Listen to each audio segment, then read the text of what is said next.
Hello, hello, hello. This is Gresh from the CEO podcast, and I have a very special guest on the show today. I have Steve Schwartz of LSAT Unplugged. Steve, it's awesome to have you on the show. Thanks so much for having me on, Gresh. No problem. Super excited to have you on. And before we jumped in, I want to read a little bit more about Steve so you can hear about all the awesome things that he's doing. And Steve is a full-time author, teacher, and founder of LSAT Unplugged, an online standardized test preparation company helping pre-law students achieve top LSAT scores. Steve increases LSAT score from 152 to 175 on the LSAT, the 99th percentile, and has taught the LSAT since 2005.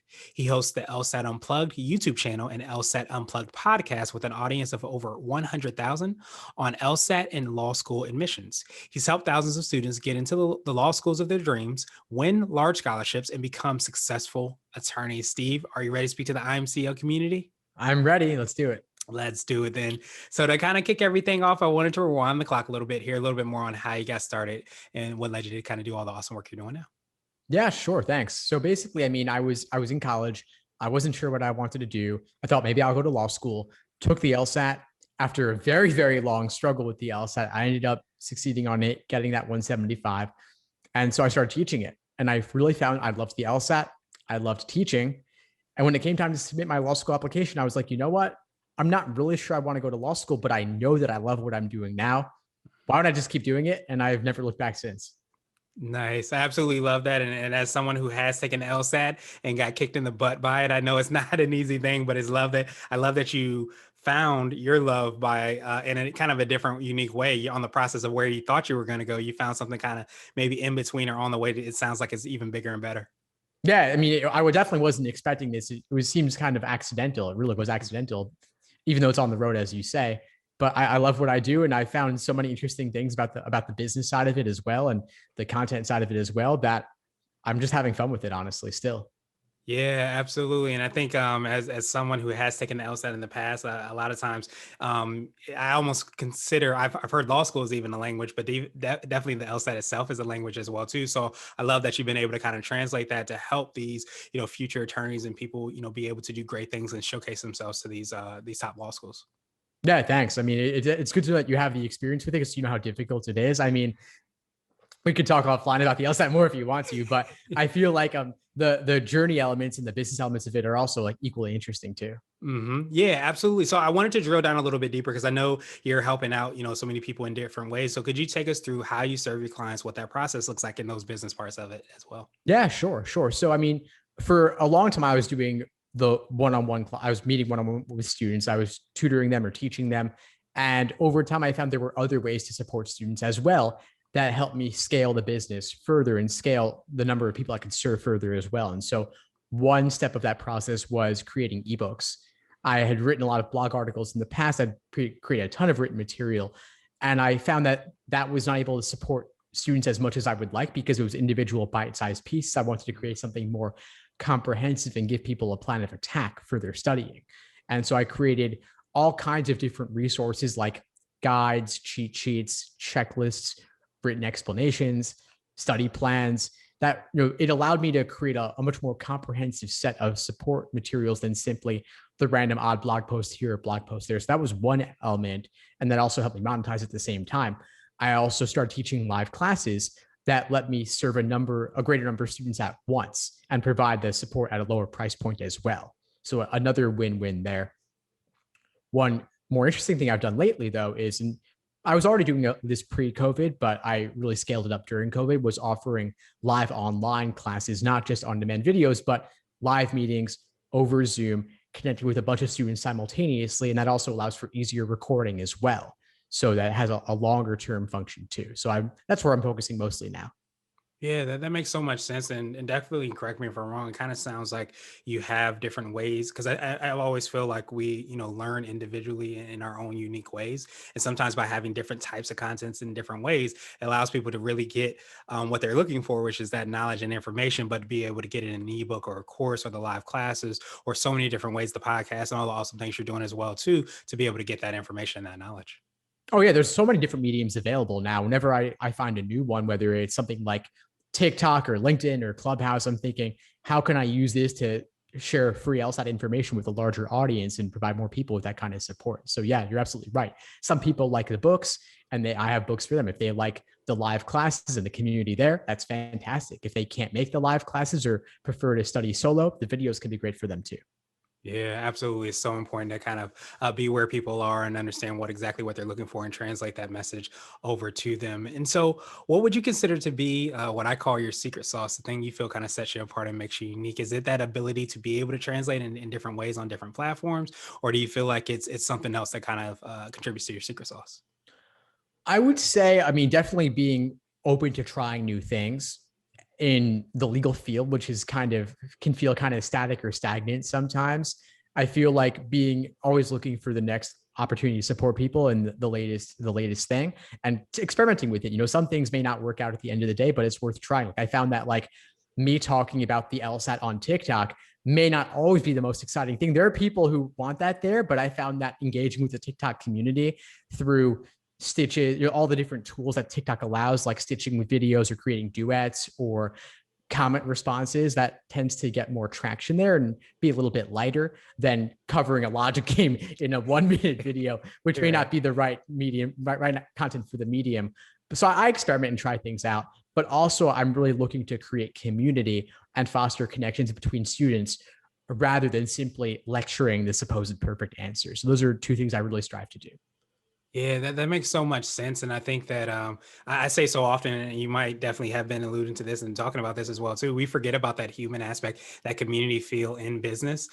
So getting the opportunity to really build and foster those connections and those relationships. And of course, being able to understand, okay, this is, well, being able to experiment and being able to kind of see, okay, this doesn't translate as well in this way, but let me do it, in an alternative way. It kind of creates and builds to that fostering of community and relationships. Oh yeah, no, I'm all about the iteration. I'm all about trying out new things, and a lot of them fail. And luckily, most people never hear about the ones that fail. And that's Right. that could also, I mean, I want to make sure people are aware of that. That I've tried so many things that did not work out, and I dropped them. But the things that do work out, I keep them and expand them more. And I also iterate and see, can I tweak a little bit? Because like I wanted to be on TikTok, I wanted to connect with the younger generation, but I've got to do it on their terms and find what works best. But I create a lot of videos anyway, so I just basically put some aside and put the best ones onto TikTok for that platform. LinkedIn, something else altogether, of course. Mhm. Yeah, that makes so much sense. And I love how you said, you drop them because I think so many times we don't iterate. We continue to kind of, drive home the nail, I guess you can say, of what we want to see work rather than being more like water and adjusting and changing and saying, okay, this will work. So let me use this someplace else. And maybe this was perfect for whatever platform we're trying to use. Oh yeah, for sure. No, I think that you can't just try it once only, because a lot of things may fail the first time or the second time or the third time. And also may just be that your execution on that idea needs to change a little bit. Not that it's automatically an idea that's not going to work. And then a lot of things get easier with time as well. Like I would try out a new class format, and the first couple of times it might feel really awkward. I might not be the best at executing on the idea, but if I do it 10 times, I can get enough experience with it that it actually works. And I have my group coaching mastermind calls, and I've now done about 40 of them. And my first 10 were very different in style, and I probably wasn't as good at facilitating those calls. But overdoing them for like a year and a half at this point, I've gotten a lot better at them and tried a lot of other different types of experiences with it within that same container. So the mastermind group coaching looks different now than it did back then. But even if I felt awkward about it the first couple of times, didn't mean I shouldn't keep doing it. Yeah, absolutely. And that's kind of like one of the underlying secrets of success is it's not so much that you wake up and you know how to do everything. It's the desire to continually try to experiment, to see what works. And as you said so well, let go of those things and then kind of double down on the things that are working. And that's how you kind of reach your way to success. Yeah, absolutely. Awesome, awesome, awesome. So I wanted to switch gears a little bit, and I want to ask you for what I call a CEO hack. So this could be like an app, a book, or a habit that you have, but what's something that makes you more effective and efficient? I would say the biggest thing that makes me more effective and efficient now is just getting support. Just getting support, not trying to do it all myself. For a very, very long time, I was trying to do everything myself. And I would work like a dog. I would do like 12 plus hour days every day. And I would achieve a lot, but I didn't realize how much more I could achieve if I got support on executing so many of these things. So for example, I don't need to be the one scheduling all of my YouTube videos. And for context, I'm putting out now approximately 12 video clips a day on YouTube every single day. And I'm also putting out that many on Instagram, for example, or Facebook or Twitter. And it would not be worth my time personally to do that. I should focus on what I know best, which is really just the LSAT and creating a community with that. I don't need to be the one who's manually scheduling every single thing. And so I realized that hiring support for that was something I could do and I should do. And it allows me to focus more on what I really excel at uniquely and also have more time for non-work things too, like family. Yeah, absolutely. It's so important to kind of keep your cup full, and being able to spend time with loved ones is definitely a great way to do that. But as you said so well, is you hear the phrase "the grass isn't always greener on the other side," but sometimes it is. Sometimes if you get the opportunity to kind of work with people and to bring on people that can work in their zone of genius while you work in yours, it really provides you to go so much farther than sometimes we were going before. So I appreciate that hack, because I think so many times we can get caught in trying to do all the things and maybe being somewhat successful in doing all the things, but if we don't kind of let go of things and really find our zone of genius, double down on that, then that kind of restricts us from the growth and opportunity that we could have. Oh yeah, it's restrictive and people don't even realize it all the time. I mean, this is I am CEO, so I'm speaking that, as you said, the CEO mindset. Mm-hmm. I don't know that you're a CEO if you're the only one doing work in the business. To me, that sounds more like being a solopreneur. And one great book I imagine you might be familiar with the E-Myth. Mm-hmm. The E-Myth talking about how there's this myth that you're doing it all yourself and that's success. And just because you can do everything doesn't mean you should do everything. And the everything at the moment, you don't even realize all the other, you could expand the pie of what your business is doing if you got support. Like, for example, I don't know a thing about graphic design. Doesn't mean that I need to go and learn all the things about graphic design myself, or that I should just exclude graphic design from the business. I could find a graphic designer and I don't have to hire them full-time 40 hours a week, but I could hire them on the side as a contractor occasionally to do little things like a logo design or create a hero image for Twitter and LinkedIn and such, rather than just trying to make something myself as a sketch that may not look the best. Yeah, that makes so much sense. And I feel like that even speaks to kind of like an underlying kind of mindset as far as abundance as well, too. I think so many times we hold on to so much and try to do everything because we don't realize that we can serve more, we can have more of an impact by really drilling down and understanding the things that we do better and getting those other people that might cost more than us doing ourselves. But that cost in time and energy is probably worth a lot more than sometimes the work that we're putting in on graphic design or something like that. That's exactly right. That's exactly right. And I mean, it can feel tough to let go of that money, not knowing that it's definitely going to work out. And it doesn't always. I'll be honest about that. There are plenty of people I've hired where it hasn't worked out for one reason or another. So hiring is a skill, interviewing is a skill, evaluating is a skill, but it's often worth it in the long run. There is a setup cost, there is a training cost in time and in money. But once you find those great people, hold on to them for as long as you can and maximize the work that you give them and throw a bunch of things at them. And they may not be able to do all of them, but whatever they're taking off your plate is time that you're freeing up to focus where it can be much better spent.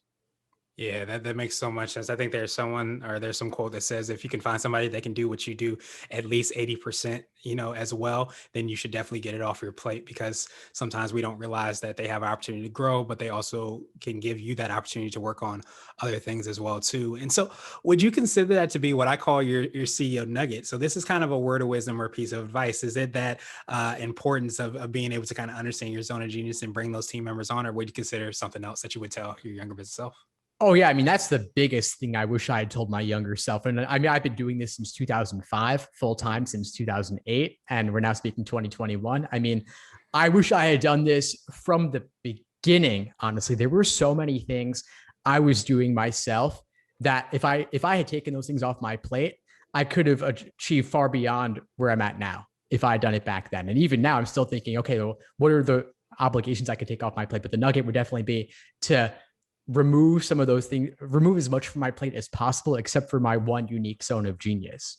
And ideally, really to bring myself to the point where the business could largely run without me. That's really a goal. Not that I don't want to do the LSAT. I love the LSAT, but everything that's not teaching the LSAT should ideally be off of my plate. So emails off my plate, choosing what gets scheduled, because somebody else could make that decision for me, and removing the decisions as well, which would be like a next level kind of hire.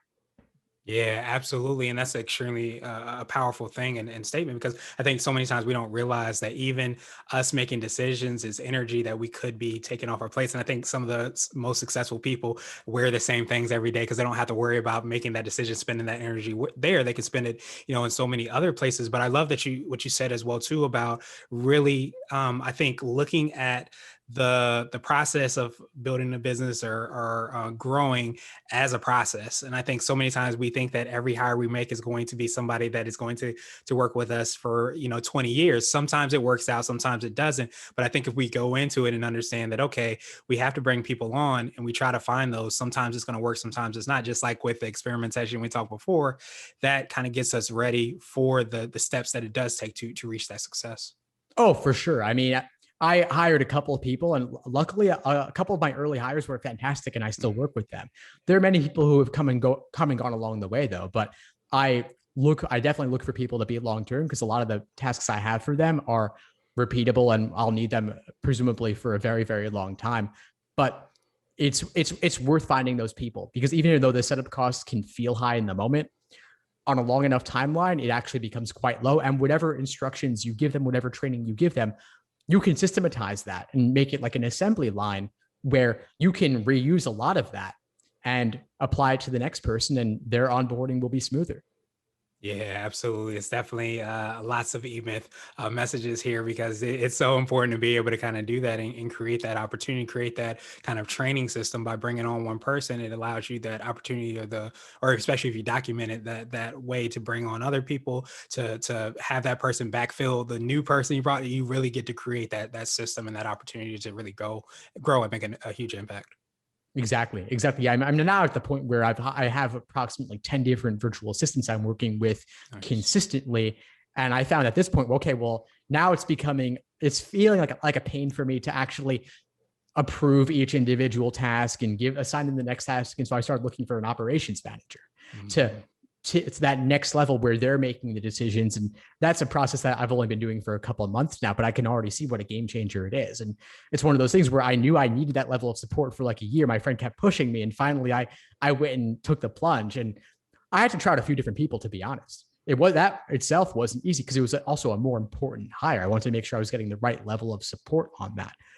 But now I found my person. We've been working together for a few months. It's been fantastic, and I'm very excited to see what that will free up for me, and then also what new opportunities open up to take the business to the next level as well. Because I have the mental space where I'm not bogged down by all the repeatable tasks that are already going on. Like if I know that YouTube videos are going to keep getting scheduled, let's systematize the process of assigning them now, so that I don't even have to touch it, and I'll just know those keep going out, and I can think about, well, do I want to add on more live classes? Do I want to expand beyond the LSAT to something else? I now have the mental space to do that.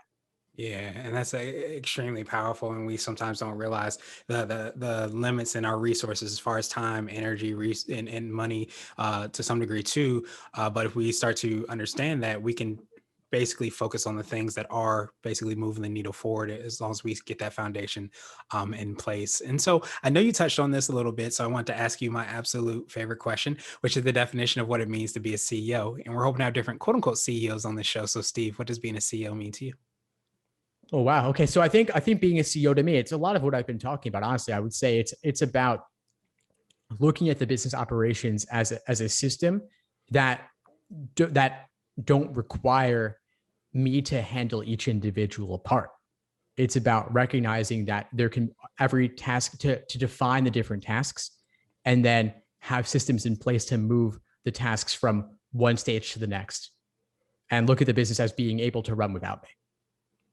And Yeah. I focus on holding the vision, but the actual action items don't have to involve me personally making all of those little decisions. Yeah, that's extremely powerful. I often say so many times that when you start something, you have to have a amount of ego to say, hey, I can create something that's bigger and better, and it really, make a dent in the universe and impact on the world. But at the same side of the coin, or the different side of the coin, you have to be able to step back from your ego and say, hey, I don't want to do all the things. I shouldn't do all of the things, even if I know how to. That doesn't mean I should be doing that. And that's kind of like that balance beam of being a CEO and balancing what to do and what not to do, and how you actually create something that grows and makes a bigger impact. Oh, for sure. Absolutely. I mean, that definitely, I really resonate with I mean, I've started a business for a while, so I recognize the ego in taking the action to think I could do it, and almost Mhm. like a little bit of naivete around that. Exactly. But then, but then on the flip side, it's like, okay, well, you know what? This actually does need to be me doing it, and it can be fine.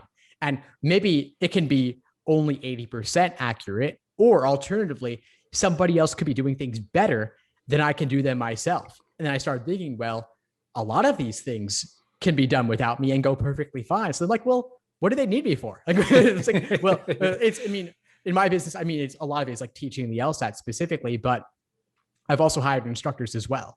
And so Mhm. once I realized I could hire instructors who would do a great job, then it's like, oh, wow, like it's more about holding the vision and Mhm. focusing on the areas that I want to focus on. Yeah, that's extremely powerful. I love that phrase, holding the vision, because that's the thing that's kind of holding the business together. And all the people are working and rowing in that way towards that vision and that goal. So, Steve, truly appreciate that definition. And I appreciate your time even more. What I wanted to do is just pass you the mic, so to speak, just to see if there's anything additional you can let our readers and listeners know. And of course, how best they can get a hold of you and find out about all the awesome things that you're working on. Oh, thanks so much. I mean, I really enjoyed this conversation, Gresh. I guess that the biggest thing I would leave folks with is like, don't be afraid to get help from others, because your vision is almost certainly big enough that you won't be able to execute it to its fullest potential alone. If your vision is truly that large and world changing, you're going to want support to achieve it. No one is equally masterful at everything, so focus on your unique zone of genius and get support in the other areas that can help to propel you forward. And I always love chatting about this stuff. Folks can always feel free to reach out to me personally. I'm on all the social platforms. Folks can DM me. My contact information is out there on my website and such. And I encourage folks to reach out. And of course, if you're looking for help with the LSAT of the law school admission process, feel free to reach out as well, and I can help you. Nice, nice, nice. Truly appreciate that, Steve. We will have the links and information in the show notes as well, too, to make it even easier for people to get a hold of you. But I love everything you're doing and all the words of wisdom you gave to us today, and I hope you have a phenomenal rest of the day. Thanks, Gresh. Same to you.